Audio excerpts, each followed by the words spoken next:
Il est 17h16 sur Europe 1, vous écoutez François Claus, c'est votre invité François Jean-Marc Bailleul, secrétaire général du syndicat des cadres de la sécurité intérieure. Bonsoir Monsieur Bailleul. Bonsoir. Heureux de vous accueillir ce soir sur Europe 1. On a besoin de votre éclairage, si je puis dire, sur cette photo qui a énormément choqué le pays, cette vidéo. On voit 150 jeunes genoux à terre, quasiment une scène qui peut nous renvoyer vers Guantanamo ou vers des guerres au Proche-Orient. En fait, il y a un contexte très particulier du côté de Mantes-la-Jolie auquel ont été confrontés les policiers. Effectivement, ce qui est important, c'est de rappeler ce qui s'est passé avant.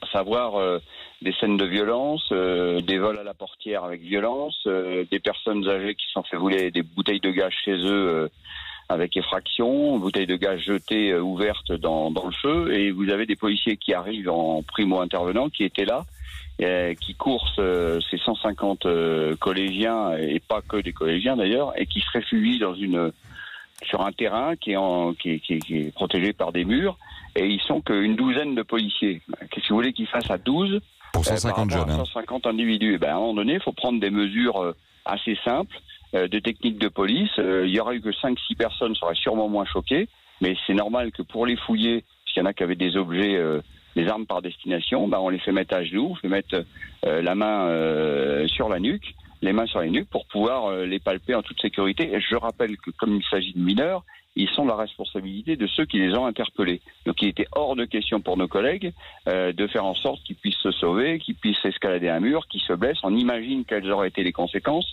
si un tel drame était arrivé. Il y a des commentaires évidemment qui aujourd'hui sont en train d'enflammer la France. Je vous lis une phrase, celle de l'éditorialiste du journal Le Monde cet après-midi. Quels que soient les faits répréhensibles commis, ces images sont injustifiables. Cela risque d'enflammer encore davantage les lycéens. Et on a vu, Monsieur Bailleul, aujourd'hui, des lycéens qui manifestaient dans Paris en singeant le geste des mains sur la nuque. J'ai vu, mais on fait quoi? C'est-à-dire qu'on a à la fois la population qui est fatiguée de la casse et des violences. Je rappelle que cet après-midi, il y a encore des lycéens qui ont profité de manifestations pour aller saccager, comme hier au Mans, vider des magasins pour voler. Qu'est-ce qu'on fait? On doit être sur tous les théâtres des opérations. On était en sous-nombre, en sous-effectif hier. Il fallait bien qu'on trouve. On n'a quand même pas les laisser s'échapper. Donc, si quelqu'un a la bonne idée, si l'éditorialiste du Monde a une proposition dans cette situation-là pour que les policiers puissent faire autrement sans les laisser s'échapper, qu'ils nous la donnent. Moi, les collègues hier, ils ont fait avec les moyens qu'ils avaient, dans les circonstances auxquelles ils étaient confrontés.